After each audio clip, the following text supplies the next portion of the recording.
வாக்காளர்களை தயவு செஞ்சு இந்த வீடியோவை ஃபுல்லா பாருங்க, முடிஞ்ச அளவுக்கு அதிகமா ஷேர் பண்ணுங்க. இந்த வீடியோ இலவசங்கள், அதாவது ஃப்ரீபீஸ் குறித்த ஒரு அவேர்னஸ் வீடியோ. முதல்ல டிஎம்கே 8000 ரூபீஸ் வர்த்தான வவுச்சர் கொடுக்கறாங்க இல்லத்தரசிகளுக்கு, மாணவர்களுக்கு லேப்டாப் இலவசம், அதே மாதிரி பெண்களுக்கு 2000 ரூபீஸ் பெர் மந்த். ஏடிஎம்கே பாத்தீங்கன்னா யார் யாரெல்லாம் ரேஷன் கார்டு வச்சிருக்காங்களோ அவங்களுக்கு ஒரு ஃப்ரிட்ஜ், 10,000 ரூபாய் one time relief per family, 3 free cylinders per year, அதுக்கப்புறம் டிஎம்கே சொன்ன மாதிரியே 2000 ரூபாய் per month for women. BJP ADMK அப்படியே டிட்டோ ஃபாலோ பண்றாங்க. ஃப்ரீபீஸே கிடையாதுன்னு சொன்ன டிவிகே இப்போ 2500 ரூபீஸ் பெர் மந்த் விமென்ஸ்க்கு கொடுக்கறதா சொல்லியிருக்காங்க. இவங்க இலவசமா கொடுக்கக்கூடிய இந்த காசு எங்க இருந்து வருது? வீடியோ ஃபுல்லா பாருங்க, உங்களுக்கு புரியும். ஃபர்ஸ்ட், கவர்மெண்ட்டுக்கு சொந்த காசு அப்படிங்கிறது கிடையாது. கவர்மெண்ட் எந்த பிசினஸும் செய்யறது இல்ல, கவர்மெண்ட்டுக்குன்னு ஒரு சேவிங்ஸ் அக்கவுண்ட் கிடையாது. அப்போ அரசாங்கத்துக்கு காசு எங்க இருந்து வருது? 2 இடங்கள்ல இருந்து வருது. முதலாவது நம்ம கிட்ட இருந்து பெறக்கூடிய டாக்ஸ், இரண்டாவது பொதுமக்களுக்கு அதை செய்யறோம் இதை செய்யறோம் சொல்லி மக்களின் பேரில் வாங்கக்கூடிய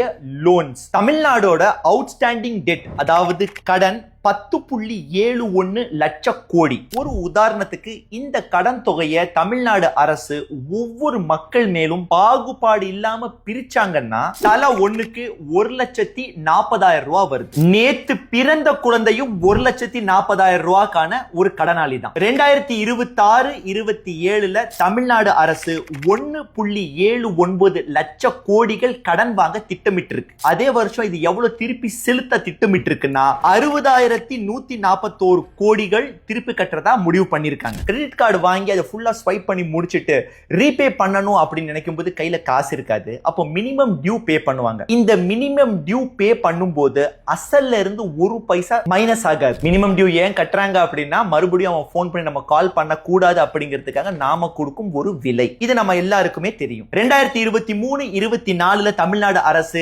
53,560 கோடி இன்ட்ரெஸ்ட் மட்டும் கட்டி இருக்கு, அசல் கிடையாது. அந்த மினிமம் டியூ உதாரணம் சொன்ன இல்லையா, அதுதான். ஒரு விஷயத்தை நம்ம இங்க குறிப்பிட்டே ஆகணும். இந்த இன்ட்ரெஸ்ட் ரேட் ஆனது ஒரு சில ஸ்டேட்ஸோட ஆனுவல் பட்ஜெட்டை விட அதிகம். சரி, இப்போ இந்த 2000 ரூபாய் கவர்மெண்ட் கொடுக்கக்கூடிய இந்த ஃப்ரீபீஸ், இதுக்கான காசு எங்க இருந்து வருதுங்கிறது ஒன்றன் பின் ஒன்றாக பார்க்கலாம். ஆப்ஷன் 1, டாக்ஸ் மணி, ஜிஎஸ்டி, இன்கம் டாக்ஸ், பெட்ரோல் பங்க்ல நம்ம பே பண்ற டாக்ஸ், லிக்கர் டாக்ஸ். ரெண்டாவது லோன்ஸ். இப்போ நம்ம பல்ல இலிஸ்ட் 2000 ரூபாய் வாங்குவோம், பின்னால கவர்மெண்ட் நம்ம கிட்ட இருந்தே 2,400 ரூபாய் திரும்பி வாங்கும் டாக்ஸ் மூலியமாக. ஏன்னா வாங்கின கடனை கவர்மெண்ட் திருப்பி கட்டணும்ல. சிந்திங்க. ஆப்ஷன் நம்பர் 3, காசை நமக்கு கொடுத்துட்டு வரக்கூடிய பெரிய வளர்ச்சிகள்ல கைய வச்சிருவாங்க. ரோட்ஸ் நல்லா இருக்காது, ஸ்கூலிங்ஸ் அப்கிரேட் ஆகாது, ஹாஸ்பிட்டல்ஸ்ல ஸ்டாஃப்ஸ் அண்ட் டாக்டர்ஸோட பற்றாக்குறை இருக்கும். நான் சொல்றது உங்களுக்கு புரியுது இல்ல? இந்த கட்சிகள் நமக்கு கொடுக்கறத ஏதோ ஒரு விதத்துல நம்ம கிட்ட வாங்கிடுவாங்க, இல்லன்னா அத்தியாவசிய வளர்ச்சியில கைய வைப்பாங்க. வச்சுதான் ஆகணும், அதுதான் யதார்த்தமும் கூட. நீங்க இந்த எல்லா பார்ட்டிஸையும் கூர்ந்து கவனிங்க. இவங்க அதிகப்படியா ஃபோக்கஸ் பண்றது